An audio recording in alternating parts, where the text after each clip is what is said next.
بسم اللہ الرحمن الرحیم۔ شروع اللہ کا نام لے کر جو بڑا مہربان نہایت رحم والا ہے۔ الحمدللہ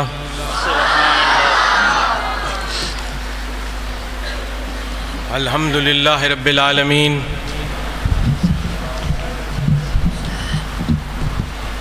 والعاقبۃ للمتقین،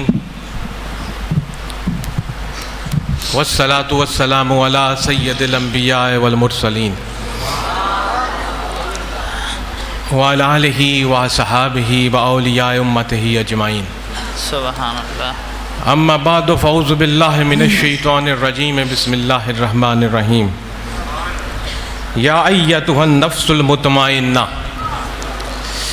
صدق اللہ العظیم وصدق رسولہ النبی الکریم الامین، ونحن علی ذلک لمن الشاہدین والشاکرین، والحمد للہ رب العالمین۔ ہدیہ سلام بحضور خیر الانام۔ صلاۃ والسلام علیک یا سیدی۔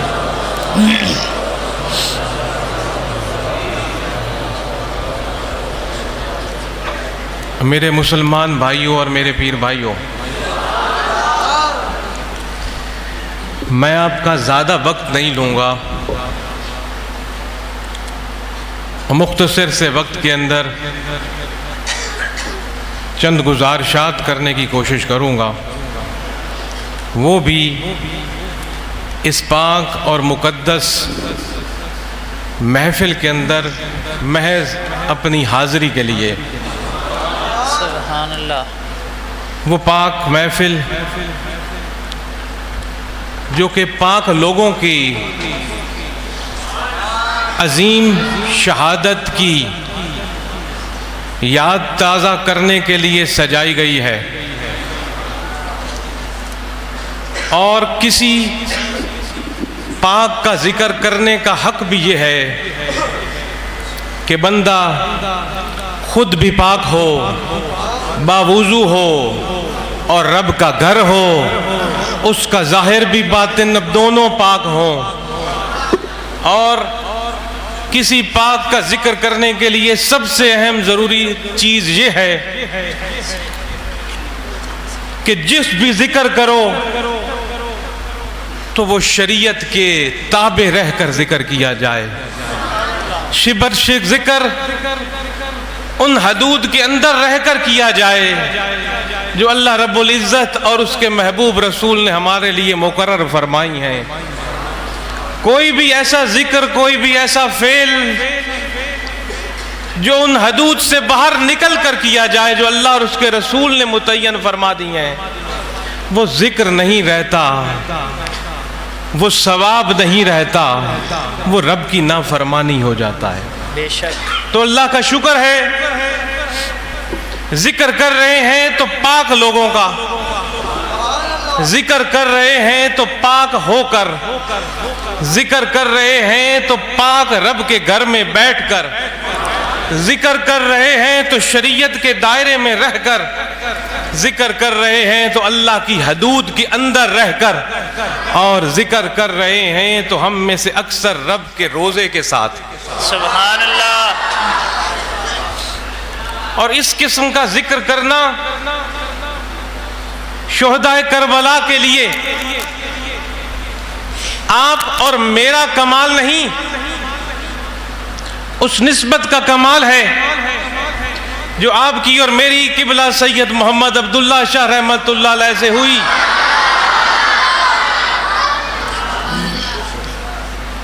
ورنہ غالباً ہم بھی شاید ذکر میں وہ حدود پھلانگ جاتے جو آج امت مسلمہ کا کچھ حصہ پھلانگ رہا ہے۔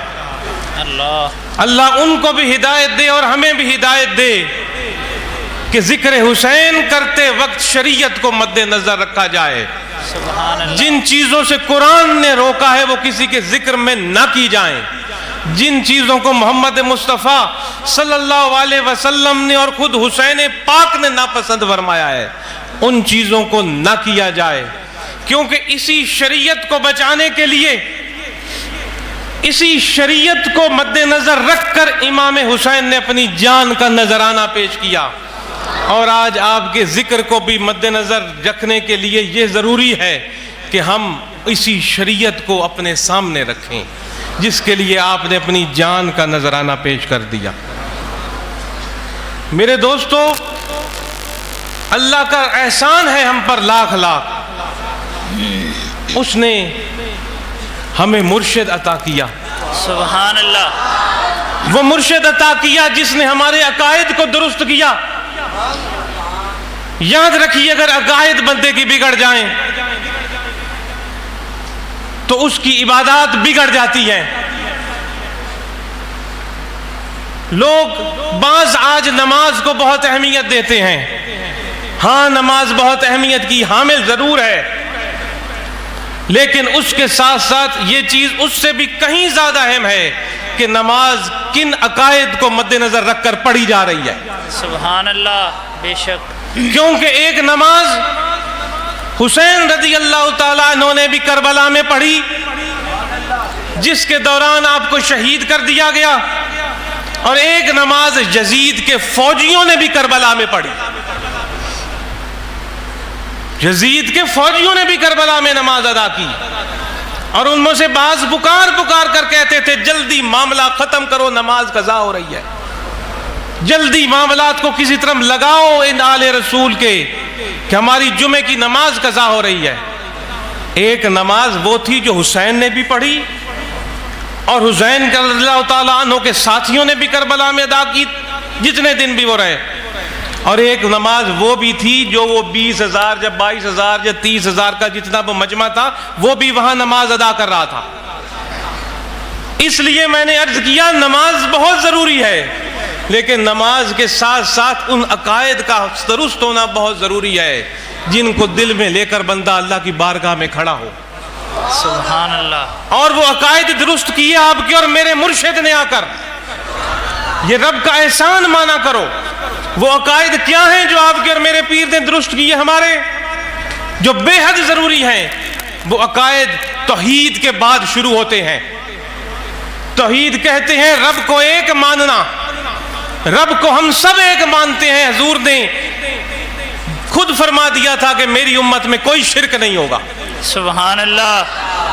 آج جو کہتے ہیں کسی کو یہ مشرک ہے، یہ شرک کر رہا ہے، وہ حضور کے فرمان کے خلاف ہے۔ حضور نے صاف فرما دیا تھا میری امت میں میرے بعد کوئی شرک نہیں ہوگا۔ اس کے بعد آپ نے آگے فرمایا ہاں مجھے اس بات کا ضرور ڈر ہے کہ تم دنیا میں ملوث ہو کر ایک دوسرے کی گردنیں نہ کاٹو، اور وہ ہو رہا ہے۔ شرک نہیں کوئی ہو رہا، ہم ایک دوسرے کی گردنیں ضرور کاٹ رہے ہیں، ایک کلمہ گو دوسرے کلمہ گو کا۔ کلمہ توحید کے بعد، اللہ کو ایک ماننے کے بعد عقائد شروع ہوتے ہیں کہ اللہ کے حبیب محمد مصطفیٰ صلی اللہ علیہ وسلم کے بارے میں آپ کیا سوچ رکھتے ہیں، کیا رائے رکھتے ہیں، اس شخصیت کی شان کے متعلق آپ کے کیا خیالات ہیں۔ یہ کلمہ توحید کے بعد عقائد میں پہلی چیز ہے۔ اللہ کو ایک ماننے کے بعد رسول اللہ صلی اللہ علیہ وسلم کی رسالت ہم کس انداز سے مانتے ہیں، آپ کے وجود مطہر کو کس طرح سمجھتے ہیں، آپ کی نورانیت اور بشریت کے بارے میں ہمارے کیا خیالات ہیں، آپ کے زندہ اور جاوید اور حاضر اور ناظر ہونے میں ہمارے کیا خیالات ہیں، آپ کے ہر جگہ پر موجود ہونا نہ موجود ہونا کے بارے میں ہمارے کیا خیالات ہیں۔ اس کے بعد اگلا مرحلہ ہے کہ ہم اللہ کے حبیب محمد مصطفیٰ صلی اللہ علیہ وسلم کے والدین کے بارے میں کیا رائے رکھتے ہیں کہ رسول اللہ صلی اللہ علیہ وسلم کے والد محترم کفر پر تھے کہ حق پر تھے، رسول اللہ صلی اللہ علیہ وسلم کی والدہ محترمہ کفر پر تھیں کہ حق پر تھیں۔ یہ بھی ایک بہت ضروری عقیدہ ہے کہ ہمارے کیا خیالات ہیں اس بارے میں، رسول اللہ کے بارے میں کیا خیالات ہیں، آپ کے والدین ماں اور باپ کے بارے میں ہم کیا خیالات رکھتے ہیں۔ یہ وہ عقائد ہیں اور یہ جو سوچیں ہیں اور یہ وہ خیالات ہیں جو اگر خراب ہو جائیں تو عبادات کسی کام کی نہیں رہتی، کعبے کے طواف کسی کام کے نہیں رہتے، بے شک روزے زکاتیں کسی کام کی نہیں رہتی، تمام کی تمام عبادات حقوق اللہ یا حقوق العباد کے روپ میں ہو کسی کام کی نہیں رہتی۔ تو ایک مرشد کامل کو تھامنے کا وقت کام یہ ہوتا ہے۔ جی لوگ کہتے ہیں ہمیں کسی مرشد کی کیا ضرورت ہے جب قرآن و حدیث موجود ہے۔ قرآن و حدیث کی موجودگی میں مرشد کی اس لیے ضرورت ہے کہ وہ ہمارے عقائد کو صحیح کرے، سبحان اللہ، ہماری سوچوں کی سمت کو صحیح کرے، ہمارے سوچنے کے انداز کو درست کرے۔ اور اس سوچنے کے انداز میں سب سے پہلی چیز آتی ہے اللہ کی توحید کے بعد رسول اللہ کے بارے میں ہمارے کیا عقائد ہیں، رسول اللہ کے والدین کے بارے میں ہمارے کیا عقائد ہیں، اور پھر رسول اللہ صلی اللہ علیہ وسلم کے خاندان کے بارے میں ہمارے کیا عقائد ہیں، جن کو ہم اہل بیت عظام کہتے ہیں، گھر والے جو اولاد علی ہیں اور آل رسول ہیں، ان کے بارے میں ہمارے کیا خیالات ہیں، جن کو پانچ تن پاک ہم کہتے ہیں، ان کے بارے میں ہمارے کیا خیالات ہیں، اور پھر ان لوگوں کے بارے میں ہمارے کیا خیالات ہیں جنہوں نے اپنا تن من دھن پوری زندگی سرکار کے ارد گرد قربان کیا، سبحان اللہ، ہجرت میں ساتھ، پتھر برسے تو ساتھ، بھوک برداشت کی تو ساتھ، لڑائیاں لڑیں تو ساتھ، دکھ میں ساتھ، سکھ میں ساتھ، اپنا سب کچھ اپنا نہیں مانا، حضور کے قدموں پر نچھاور کیا۔ میری مراد صحابہ کرام کی ہستیاں ہیں۔ پھر یہ ان کے بارے میں ہماری کیا سوچ ہے اور کیا رائے ہے، یہ بھی عقیدے کا حصہ ہے۔ سبحان اللہ، اور پھر ان کے بعد ان ہستیوں کے بارے میں ہم کیا سوچ اور رائے رکھتے ہیں جنہوں نے اپنی پوری زندگیاں صحابہ کے بعد اس دین کی تبلیغ اور اشاعت کے لیے وقف کر دیں۔ دن کا چلنا پھرنا، اٹھنا بیٹھنا، سونا جاگنا، کھانا پینا بولنا، سب کچھ اس دین کی سربلندی کے لیے، اس دین کی اشاعت کے لیے ہے۔ یعنی میری مراد اللہ کے ولی، ان کے بارے میں پھر ہمارے کیا خیالات ہیں، کیا سوچ ہے۔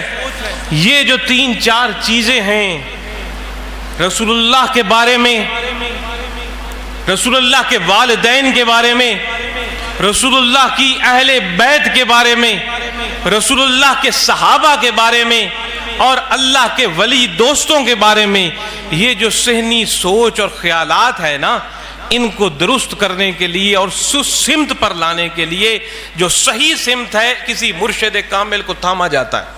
سبحان اللہ، پھر اس بندے کی تربیت کر کے اس کو اللہ کی توحید سکھانے کے بعد رسول اللہ کی شان دکھاتا ہے، اہل بیت کا مقام دکھاتا ہے، صحابہ کی عظمت سکھاتا ہے، اور اولیاء کرام کا ادب سکھاتا ہے۔ نعرہ تکبیر، نعرہ رسالہ، نعرہ تحقیق، نعرہ حیدری، حسینیت، حسینیت، حسینیت، آستانہ عالیہ سید محمد عبداللہ شاہ قادری۔ اس لیے میں نے کہا ہمیں اللہ کے سامنے سر پر سجود ہو کر شکر ادا کرنا چاہیے کہ اس نے ہمیں ایسے گھرانے سے وابستہ کیا، ایسی نسبت سے وابستہ کیا جس نے ہمیں درست فرمائے، عطائے فرمائے، ہمیں رب کی توحید سکھائی، ہمیں رسول اللہ کا عشق اور محبت سکھایا، ہمیں صحابہ کی تعظیم سکھائی، ہمیں صحابہ کی تعظیم سکھائی، ہمیں اہل بیت کی محبت سکھائی، ہمیں اللہ کے ولیوں کا ادب سکھایا۔ یہ اس کا نتیجہ ہے کہ آج آپ اور میں قادر بخش کی سرزمین پر بیٹھ کر حضور کے مزار کے سائے کے نیچے حسین کا وہ ذکر کر رہے ہیں جو عین شریعت ہے۔ سبحان اللہ، بے شک بے شک۔ میں کسی پر انگلی نہیں اٹھاؤں گا، نہ کسی پر اعتراض کروں گا، لیکن ہمارے پیر نے جو ہمیں عقائد سکھائے ہیں وہ ہمیں دوسروں کو بتانے چاہیے، خود بھی اس پر عمل کرنا چاہیے، دوسروں کو بھی بتانا چاہیے. اور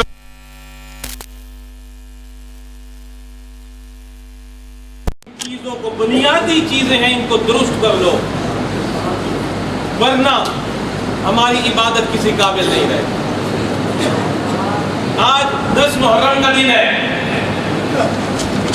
میں تفصیل میں نہیں جانا چاہتا کہ یہ کتنا تاریخی دن ہے. آدم سے لے کر آج تک دنیا میں سینکڑوں نہیں ہزاروں تاریخی واقعات آج کے دن ہوئے. میں اس کی گہرائی میں نہیں جاتا.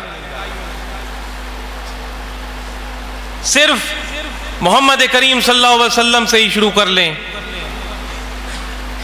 آپ نے آج کے دن روزے کا حکم دیا. فرض نہیں، رمضان کے روزوں سے پہلے بہت ضروری روزہ تھا، لیکن رمضان کی فرضیت کے بعد اس کی فرضیت نہیں. لیکن حضور نے فرمایا جو آج روزہ رکھ لے اپنے پورے سال کے روزے رکھ لے گا. سبحان اللہ. لیکن رمضان کے ایک روزے کا 1 منٹ بھی کسی نفلی روزے کے برابر نہیں. نفلی روزوں میں رمضان کے بعد سب سے افضل روزہ محرم کا روزہ ہے، اور فرض نمازوں کے بعد سب سے افضل نفلی نماز تہجد کی نماز ہے. سبحان اللہ. آج کے دن غسل کرنے والا آدمی بھی فرمایا گیا کہ بیماریوں سے محفوظ رہے گا. آمین. سرما ڈالنے والا آنکھوں کی بیماری سے محفوظ رہے گا. آمین. اپنے اہل پر خرچ کرنے والا آج کے دن پورے سال رزق میں اس کے اندر کمی نہیں آئے گی. سبحان اللہ. اس کا رزق بڑھتا چلا جائے گا. اور بے شمار دنیا کے برزگیدہ اور نیک لوگوں نے قسم اٹھا کر بتایا کہ ہم نے آزما کر دیکھا 10 محرم کو جب ہم نے خرچ کیا تو پورے سال رزق اس طرح ہم پر بڑھتا کہ جس کی انتہا نہیں. یہ اسی چیز کو مد نظر رکھ کر یہ جو سبیلیں لگائی جاتی ہیں مختلف جگہوں پر، یہ اسی چیز کو مد نظر رکھا جاتا ہے کہ یہ سخاوت کا دن ہے، لوگوں میں بانٹنے کا دن ہے. پھر اسی دن 60 ہجری کے بعد 62 ہجری 61 ہجری 61 ہجری میں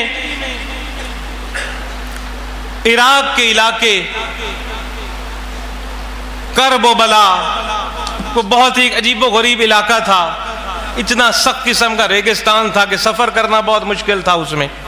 اس لیے اس کو کرب و بلا کہا جاتا تھا کہ کرب اور بلا مصیبتوں کی علاقہ، پریشانیوں کا علاقہ. وہاں ایک ایسا ہولناک واقعہ پیش آیا جس نے اس 10 محرم کو رہتی دنیا تک کے لیے زندہ و جاوید کر دیا. رسول اللہ صلی اللہ علیہ وسلم کا ایک فرمان عالی شان ہے جس کا مفہوم یہ ہے کہ ظالم حکمران کے سامنے کلمہ حق کہنا سب سے بڑا جہاد ہے. سبحان اللہ. بے شک کہ سب سے بڑا جہاد ظالم حکمران کے سامنے کلمہ حق کہنا ہے، اور یہی سب سے بڑا جہاد امام حسین نے کیا. سبحان اللہ. اب میری ایک بات دل کے کانوں سے سنیے، جو سو رہے ہیں وہ بھی جاگ کر سنیں. سبحان اللہ. نعرہ تکبیر، نعرہ رسالت، آستانہ عالیہ سید محمد عبداللہ شاہ قادری، حزب الرحمن، حسینیت. کیونکہ شیطان یہ وار کرتا ہے کہ کہیں اپنے عقائد درست نہ کر لے سن کے، اس لیے نیند کا غلبہ دے دے، اور عقائد بگڑ گئے تو سب کچھ بگڑ گیا. ختم بندہ، جس کا عقیدہ ختم اس کا سب کچھ ختم. چاہے جتنی داڑیاں رکھتا پھرے، جتنے محراب بناتا پھرے، جتنے کعبے کے حج کرتا پھرے، عقائد ختم بگڑے نہیں تو وہ بندہ ختم ہوا تھا۔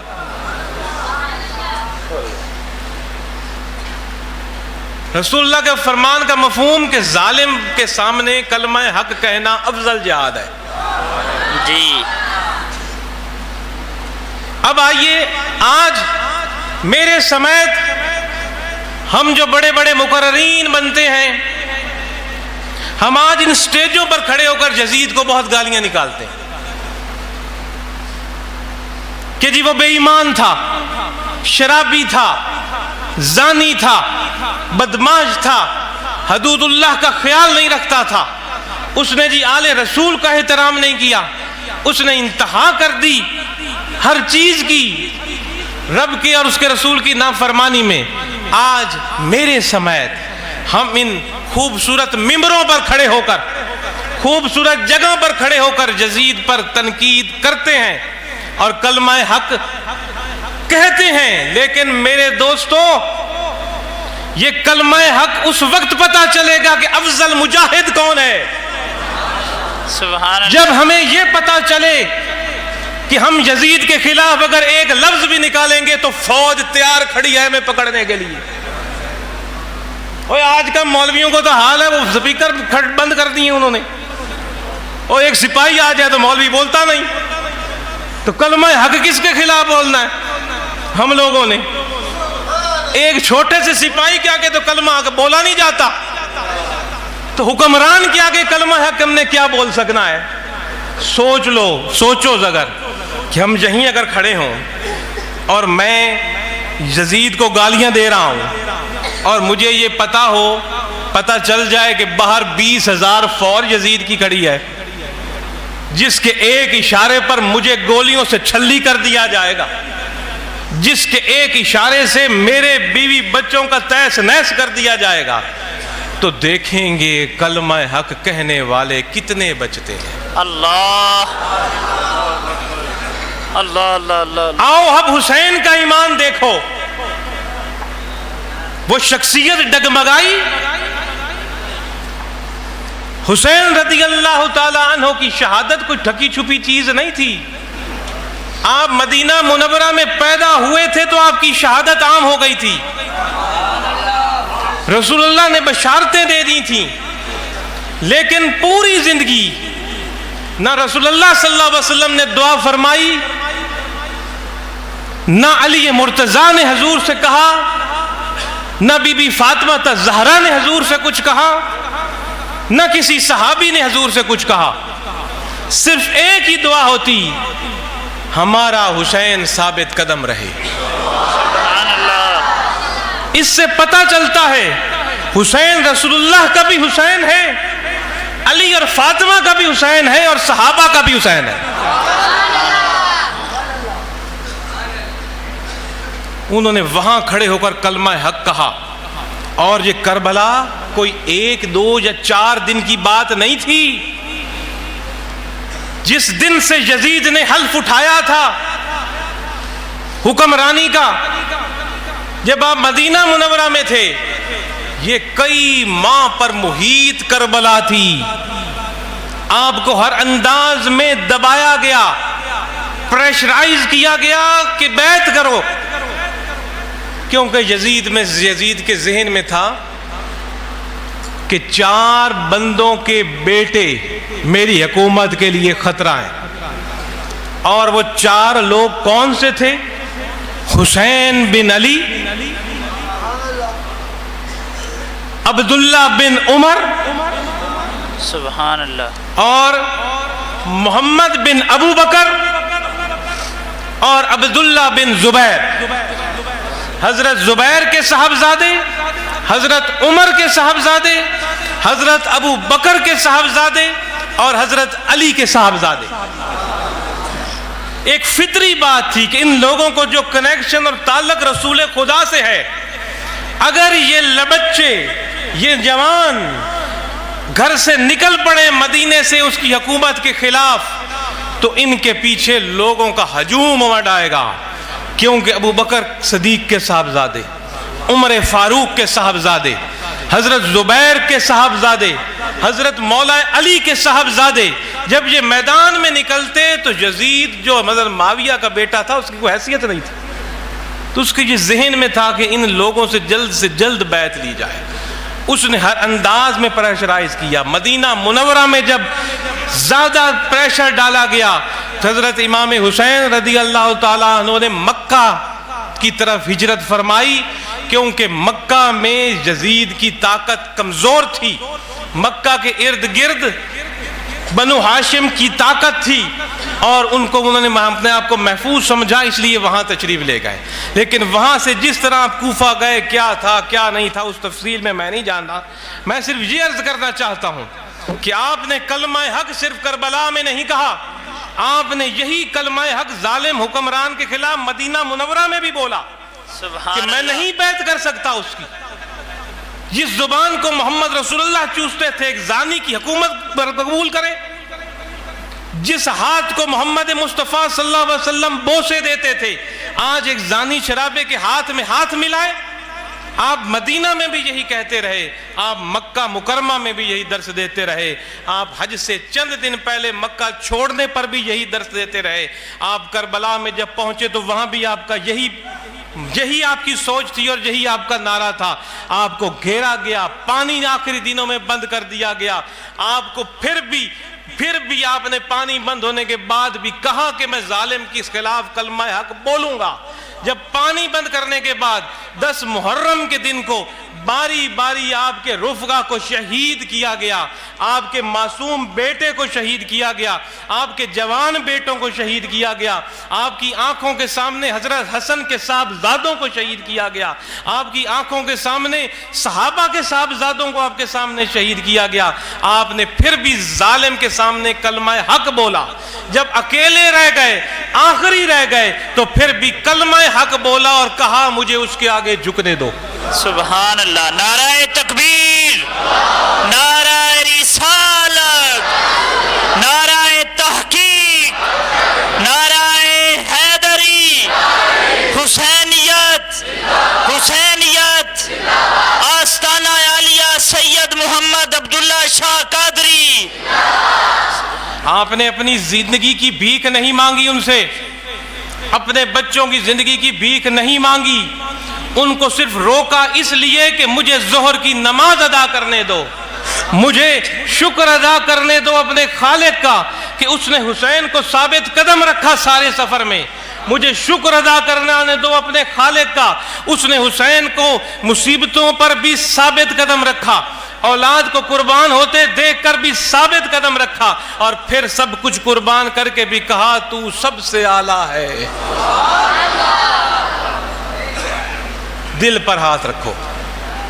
ایک سپاہی آتا دیکھ کر تو ہم کلمہ حق زبان سے نکالتے نہیں اور نعرے مارتے ہیں حسین کی فوج کے.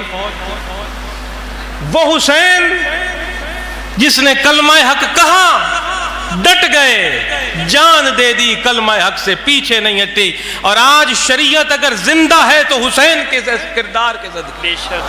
آج اگر ہمارے اندر قرآن پھر رہا ہے، قرآن کی آیتیں محفوظ ہیں، تو حسین کے اس کردار کے آگے.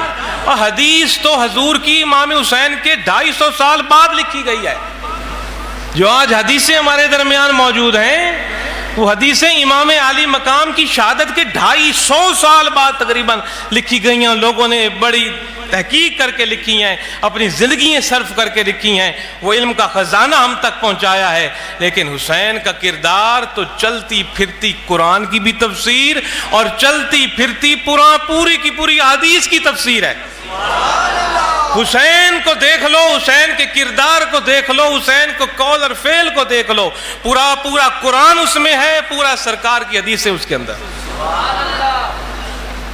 تو یہ تو واقعہ ہو گیا سب کچھ. میں نے شروع میں عرض کی ہمیں اپنے عقائد کو درست کرنے کی بڑی ضرورت ہے. آج ہمارے سامنے بڑے ایک عجیب و غریب طریقے سے کچھ لوگ ہمارے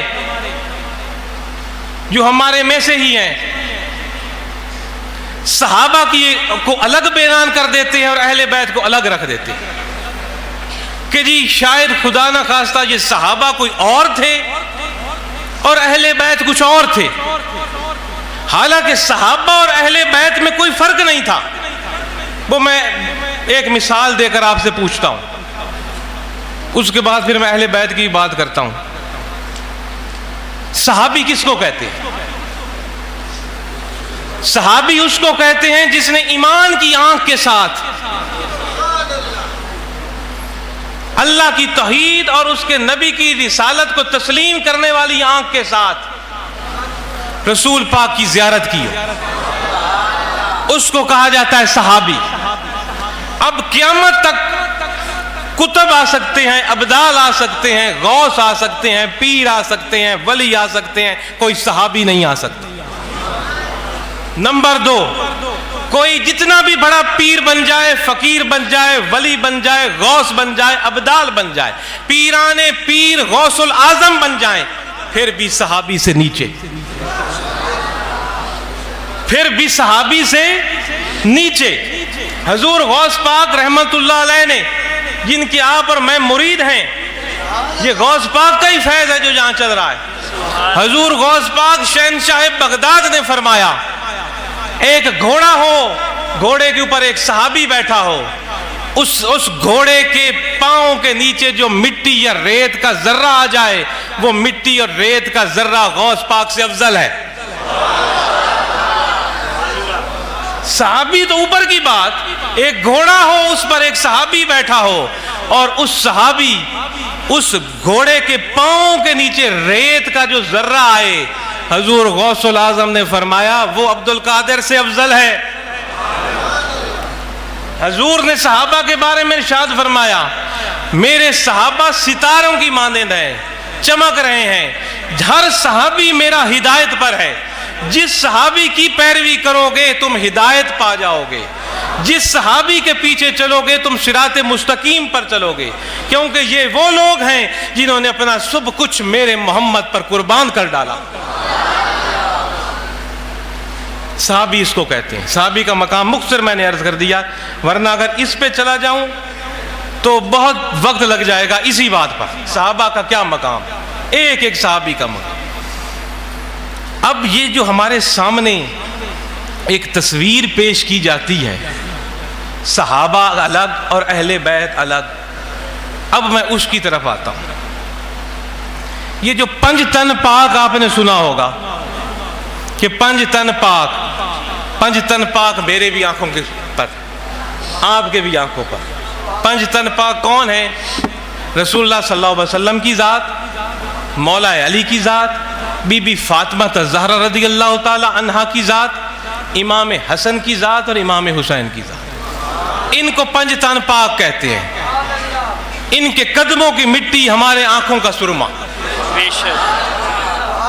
اب ان 5 تن پاک میں سے 4 کون ہیں؟ ایک رسول اللہ کی ذات کو اگر الگ رکھ لیا جائے، باقی 4 مولا علی، بی بی فاطمہ، حسن اور حسین، یہ بھی تو صحابی ہیں نا؟ سبحان اللہ، بے شک کہ نہیں ہے صحابی؟ صحابی ہیں، مقام دنیا کا کون سا عالم، کون سا مفکر، کون سا مفتی یہ کہہ سکتا ہے کہ مولا علی صحابی نہیں ہے؟ آپ نے امام کی آنکھ سے رسول پاک کو دیکھا، صحابی ہیں۔ بی بی فاطمہ الزہرا صحابیہ نہیں ہے، آپ نے ایمان کی آنکھ سے اپنے بابا کو دیکھا، آپ صحابی ہیں۔ امام حسن اور حسین نے، کون کہہ سکتا ہے صحابی نہیں ہے؟ آپ دونوں بھائیوں نے اپنے پیاری آنکھوں سے اپنے نانا کی زیارت کی، ایمان کے ساتھ صحابی۔ مولا علی بھی صحابی، بی بی فاطمہ بھی صحابیہ، امام حسن بھی صحابی اور حسین بھی صحابی۔ تو یہ الگ کہاں سے ہو رہے ہیں؟ میرے تو دماغ نہیں اس بات کی اجازت دیتا، یہ الگ کہاں سے ہو رہے ہیں؟ پھر ایک ایک صحابی نے جو عزت اور تعظیم کی ان 5 تن پاک کی، جن کو سرکار نے فرمایا یہ میرے اہل بیت ہیں، وہ صحابی پہلے تھے، اہل بیت بعد میں بنے۔ حضور کا یہ فرمان عالی شان ہے نا کہ یہ میرے اہل ہیں، ان سے محبت کرو، میرے اہل بیت ہیں، یہ آپ کا فرمان بعد میں آیا ہے، صحابی پہلے بن چکے تھے۔ وہ مولا علی پیدا ہوتے ہی صحابی بن گئے تھے، آپ نے کلمہ پڑھ لیا بچپن میں۔ بی بی فاطمہ الزہرا بھی بچپن سے ہی صحابیہ بن گئی تھیں اپنے بابا کا کلمہ پڑھ کے. حسن اور حسین تو جس گھر میں پیدا ہوئے، پیدا ہوتے ہی صحابی تھے. ابھی آپ نے پہلے سنا مفتی صاحب کہہ رہے تھے کہ مولا علی نے آنکھ نہیں کھولی جب تک کہ حضور کی گود میں نہیں گئے، جب پیدا نہیں ہوئے. تو مولا علی تو اسی دن صحابی بن گئے تھے جس دن آپ پیدا ہوئے. تو یہ صحابی اور اہل بیت الگ الگ میری سمجھ میں تو نہیں آتا. کوئی مجھے اگر سمجھا سکتا ہے تو بعد میں میرے پاس بیٹھ جائے اور مجھے سمجھائے یہ الگ الگ کیسے ہے، کہ ہم نے الگ الگ کر دیا ہے کہ وہ الگ الگ تھے. اب 5 تن پاک میں سے 4 بھی صحابی اور صحابی. اور دوسری بات، ان صحابیوں کی آپس میں کوئی ایک بھی ذاتی لڑائی نہیں تھی. ہماری آج لڑائیاں ذاتی ہوتی ہیں، کسی کی رشتے کے لیے، کسی کی زمین کے لیے، کسی کی جائیداد کے لیے، کسی کی اور کسی دنوی مقصد کے لیے، وہ ذاتی لڑائیاں ہوتی ہیں. اور یہ مٹے ہوئے لوگ تھے، یہ رسول پاک کے ساتھ جانے دینے والے لوگ تھے.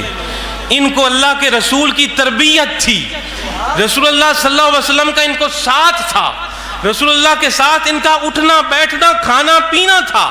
ان لوگوں میں کوئی ذاتی لڑائی نہیں تھی ایک دوسرے کے لیے، یہ ایک دوسرے کے لیے جانے دیتے تھے. ہاں میں یہاں تک کہوں گا کہ حضرت مولا علی اور حضرت امیر معاویہ میں بھی کوئی ذاتی لڑائی نہیں تھی. جو ان میں اختلاف تھا ذاتی اختلاف نہیں تھا، اجتہادی اختلاف تھا. سبحان اللہ. بے شک مولا علی اور امیر معاویہ کے درمیان ذاتی اختلاف نہیں تھا، اجتہادی اختلاف تھا. آج ہم میں سے کوئی اجتہاد کرے تو ہمیں پتہ چلے نا کہ اجتہادی اختلاف کیا ہوتا ہے. اجتہاد کہتے ہیں اس بات کو کہ جب آپ کے اندر کوئی مسئلہ پیدا ہو تو قرآن سے اس کی رہنمائی لو. اگر قرآن سے مکمل رہنمائی نہ ہو تو رسول اللہ کی حدیثوں اور آپ کے فرامین میں اس کو ڈھونڈو. اگر وہاں بھی کوئی نہ ملے اس کے بارے میں مکمل حل تو پھر بڑے بڑے قرآن و حدیث کے علماء سر جوڑ کر بیٹھ جاؤ اور اجتہاد کر کے ایک راستہ نکالو. اس کو کہتے ہیں اجتہاد. یہ آپ کا میلاد بھی اجتہاد کے بعد پیدا ہوا. جو ہم جگہ جگہ میلاد کی محفلیں مناتے ہیں یہ صحابہ کے دور میں نہیں تھا، یہ خلفۂ راشدین کے دور میں اس نوعیت میں نہیں تھا جیسے آج جس نوعیت میں ہے. یہ امام حسین کے دور میں بھی اس نوعیت میں نہیں تھا جس نوعیت میں آج منایا جاتا ہے کہ جلوس ہوتے ہیں اور بہت سے ایسے معاملات ہوتے ہیں اس میں. یہ میلاد بھی اجتہاد کے بعد نکلا ہے، ہمارا اجتہاد ہونے کے بعد. مولا علی اور حضرت امیر معاویہ میں اجتہادی اختلاف تھا، ذاتی اختلاف نہیں تھا. اس اجتہادی اختلاف کے باعث بدبختی بدقسمتی سے جنگ ہو گئی جس میں سینکڑوں مسلمان شہید ہو گئے، حافظ کرام شہید ہو گئے. اور میں قسم اٹھا کر یہ بات کہتا ہوں کہ اس لڑائی میں بھی میرا علی حق پر تھا. سبحان اللہ. اس اجتہادی اختلاف میں بھی امیر معاویہ کو غلط فہمیاں تھیں اور وہ اس سے وجہ سے لڑائی بن گئی اور فساد بن گیا. ان دونوں کا آپس میں ذاتی لڑائی نہیں تھی، اجتہادی اختلاف کی بنا پر لڑائی ہوئی. اور بعد میں جب جس کو پتہ چلا انہوں نے مولا علی سے معذرت کی اس مسئلے پر، یہاں تک کہ ام المومنین عائشہ صدیقہ رضی اللہ تعالیٰ عنہ نے جو کہ ایک لمحے کے لیے حضرت علی کی مخالفت میں چلی گئی تھیں، آپ نے بھی حضرت علی سے خود معذرت کی، اس لڑائی کی اور اس اختلاف کی.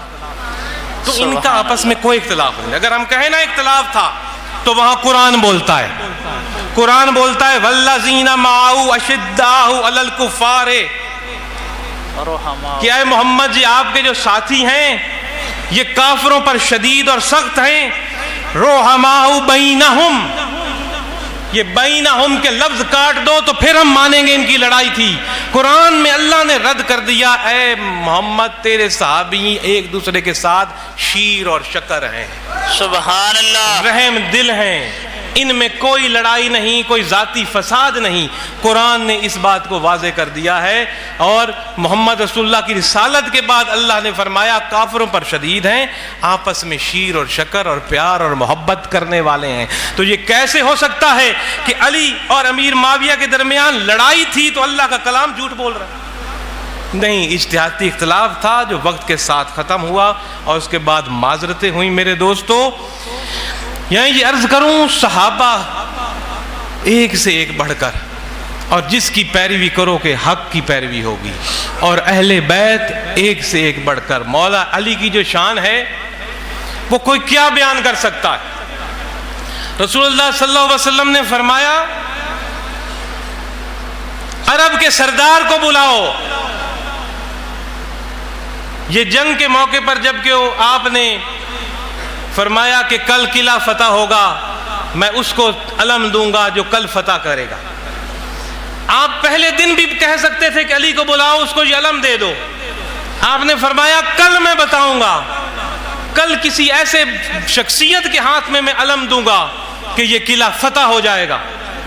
یہ تھا، اس لیے ایک دن آپ نے دیا، چند گھنٹے دیے کہ لوگوں میں علی کی اہمیت اجاگر ہو جائے، سبحان اللہ، مقام اور مرتبہ ظاہر ہو جائے۔ اگلے دن حضور نے فرمایا عرب کا سردار کہاں ہے؟ لوگوں نے پوچھا حضور عرب کا سردار؟ عرب کا سردار تو آپ ہیں، اللہ، عرب کے سردار تو آپ ہیں۔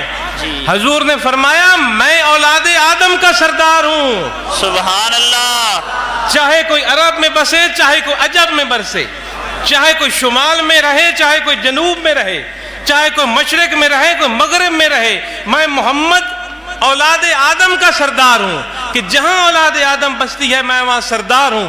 عرب کا سردار علی ہے۔ سبحان اللہ، کہا جی کہ ان کی تو آنکھیں دکھ رہی ہیں، چل نہیں سکتے۔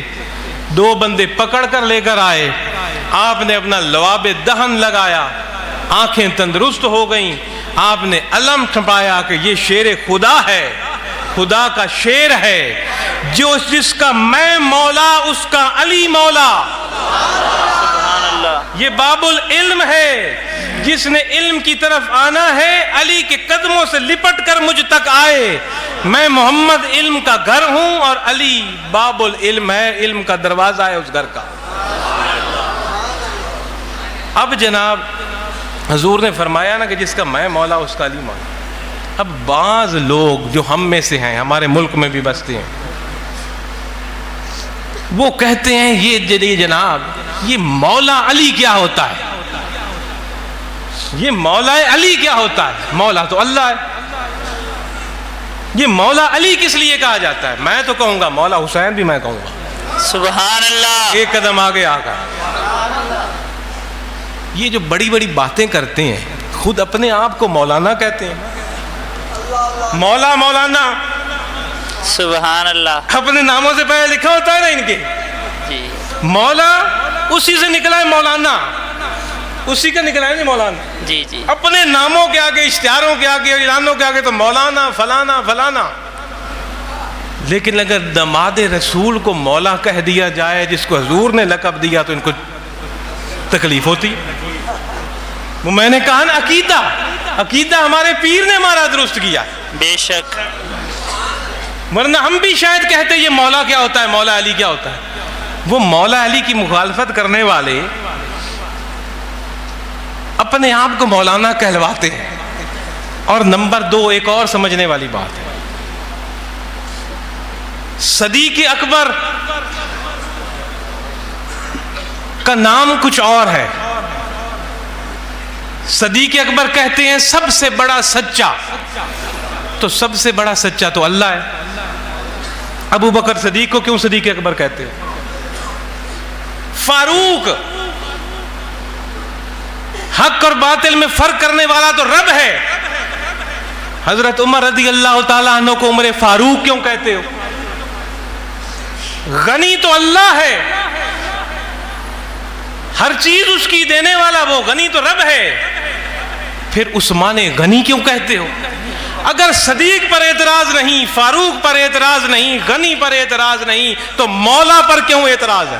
سبحان اللہ، نعرہ تکبیر، نعرہ رسالت، نعرہ تحقیق، نعرہ حیدری، آستانہ عالیہ سید محمد عبداللہ شاہ قادری، فیضان حضور ناز جہاں، فیضان حضور ناز جہاں۔ یہ چاروں یار ہماری سر آنکھوں پر ابو بکر صدیق اکبر بنے تو رسول اللہ سے نسبت کے ذریعے، بے شک، حضرت عمر فاروق بنے تو رسول پاک کی نسبت کے ذریعے، عثمان غنی بنے تو رسول اللہ کی نسبت کے ذریعے، علی مولا بنے تو رسول اللہ کی نسبت کے ذریعے، چاروں یار حق پر، چاروں دوست، دو رسول کے داماد، دو رسول کے سسر۔ سبحان اللہ، ابو بکر صدیق سسر، عمر فاروق رضی اللہ تعالیٰ عنہ سرکار کے سسر، جی عثمان غنی حضور کے داماد، مولا علی حضور کے داماد۔ سبحان اللہ، تو یہ سارے گھر والے ہیں، یہ سارے صحابی ہیں، سارے دوست ہیں، سارے یار ہیں۔ ان سب کی عزت اور عظمت اپنے دلوں میں بٹھاؤ، صحابہ کی عزت اور عظمت بھی اور اہل بیت کی عزت اور عظمت بھی، دونوں کو سر کا تاج بنا کر رکھو اگر ایمان کو بچانا ہے تو۔ اب بی بی فاطمہ رضی اللہ تعالی عنہ، اسلام نے، یہ آخری بات کر کے میں آپ سے اجازت چاہوں گا، اسلام نے عورت کو وہ مقام دیا ہے کہ دنیا پہلے بھی اسلام سے اور آج بھی اگر آپ یورپ اور امریکہ میں بھی چلے جائیں تو آج بھی وہاں عورت کی وہ حیثیت نہیں ہے جو اسلام نے حیثیت دی ہے۔ سبحان اللہ، جو اسلام نے عزت، جو اسلام نے تعظیم عورت کو دی ہے، آج بھی دنیا کے کسی خطے میں عورت کی تعظیم اور عزت ویسے نہیں ہے۔ اسلام نے عورت کو ڈھانپا ہے عزت کے ساتھ۔ آپ کا اوریانی والا معاشرہ عورت کو ننگا کرتا ہے، یہ عزت نہیں ہے۔ کسی کو ننگا کرنا عزت نہیں ہے، اس کو ڈھانپنا عزت ہے۔ بی بی فاطمہ رضی اللہ تعالیٰ عنہ سے پہلے حضرت عائشہ صدیقہ رضی اللہ عنہا، آج جو اسلام ہمارے پاس ہے نا، دین اسلام کا بہت بڑا حصہ عائشہ صدیقہ کے ذریعے ہم تک پہنچا ہے۔ اگر حدیث کا وہ خزانہ جو بی بی عائشہ صدیقہ رضی اللہ تعالیٰ عنہ سے روایت ہے نکال دیا جائے، آدھا اسلام ختم ہو جائے گا۔ آدھا اسلام ہمارے پاس ایک عورت کے علم کے ذریعے موجود ہے جس کا نام عائشہ صدیقہ رضی اللہ تعالیٰ عنہ کہا جاتا ہے۔ یہ ماں ہے اور بیٹی فاطمہ ہے، یہ بھی ایک ہی ہیں، یہ بھی کوئی الگ فوجوں کے حصے نہیں ہیں۔ ام المومنین اور بی بی فاطمہ الزہرا، الگ بات ہے سگی ماں نہیں، لیکن پیار سگی ماؤں سے بھی بڑھ کر۔ اب یہ بی بی عورت کو جو مقام رب نے دیا ہے، ایک ماں کے روپ میں دیا ہے، جی یہ بات سننے والی ہے، جی جی، ماں کے روپ میں، بیوی کے روپ میں، بیٹی کے روپ میں۔ یہ تین مقدس رشتے اسلام نے عورت کے لیے بنائے ہیں، ماں، بیٹی، بیوی۔ ماں کو اسلام نے کہا اس کے قدموں کے نیچے تیری جنت ہے۔ جی، اولاد کے لیے ماں کے قدموں کے نیچے جنت۔ بیوی کے لیے اسلام نے کہا شوہر کے لیے آدھا ایمان۔ سبحان اللہ، نیک بیوی ایک شوہر کے لیے آدھا ایمان ہے، اگر وہ نیک بیوی ہٹ جائے تو بندے کا ایمان آدھا ختم ہو جاتا ہے۔ اور بیٹی کے بارے میں اسلام نے کہا کہ یہ باپ کے لیے رحمت ہے۔ اللہ، تین چیزیں، تین عورت کا روپ ہمیں دکھائے گا اسلام میں، ماں جنت، بیوی آدھا ایمان، بیٹی رحمت۔ اب آؤ بی بی فاطمہ الزہرا کی شان ان کی روح سے دیکھو، اللہ، ان تینوں رشتوں کی روح سے بی بی فاطمہ الزہرا رضی اللہ تعالی عنہا کی شان دیکھو۔ جی، آپ رحمت کس باپ کے لیے؟ جو رحمت للعالمین ہے۔ بیٹی رحمت ہے نا باپ کے لیے، حضور نے فرمایا۔ اور فاطمہ الزہرا رضی اللہ تعالی عنہا کس باپ کے لیے رحمت؟ جو رحمت للعالمین پہلے ہے۔ سبحان اللہ، وَمَا أَرْسَلْنَاكَ إِلَّا رَحْمَةً لِلْعَالَمِينَ۔ خالق کائنات نے فرمایا عالموں کے لیے رحمت ہو حبیب، اور اس رحمت للعالمین کے لیے پھر آگے بڑھ کر رحمت کون؟ بی بی فاطمہ. اور کس شوہر کا نصف ایمان، کس باپ کے لیے رحمت جو رحمت للعالمین ہے، اور کس شوہر کے لیے بیبی ہے، بی بی صاحبہ بحیثیت بیوی نصف ایمان، جو ولیوں کا سردار ہے، سبحان اللہ، جو مولا علی ہے، جو شیر خدا ہے، جو علم کا دروازہ ہے، اس کے بارے میں بی بی فاطمہ آدھا ایمان. رحمت للعالمین کے لیے رحمت، ولیوں کے سردار کے لیے آدھا ایمان، اور جنت کس کے لیے؟ جوانان غور جنت کرو. کے سرداروں کے لیے. ماں کے قدموں کے نیچے جنت، تو بی بی فاطمہ الزہرا کس کے لیے جنت؟ جو جنت کے سردار ہیں. سبحان اللہ، سبحان اللہ. حسن اور حسین کے بارے میں سرکار نے فرمایا جنت کے نوجوانوں کا سردار، اور جنت میں تو کوئی بوڑھا ہوگا نہیں، وہاں تو سب نے جوان ہونا ہے، تو اس کا مفہوم تمام جنتیوں کے سردار. تو بی بی کی شان تو دیکھو، اہل بیت کی نسل جس عورت کے عظیم بطن سے چلی، اس کا مقام تو دیکھو.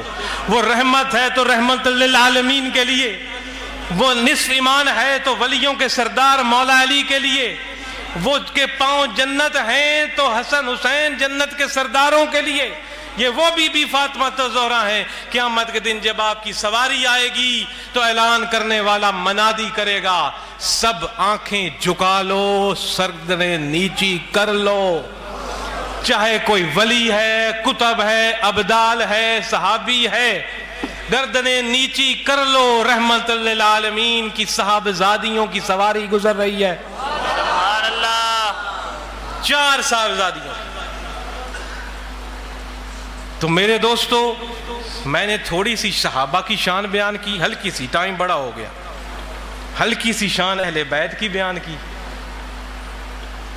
اس لیے کہ آج کے دن ہم یہ اپنا عقیدہ درست کر لیں.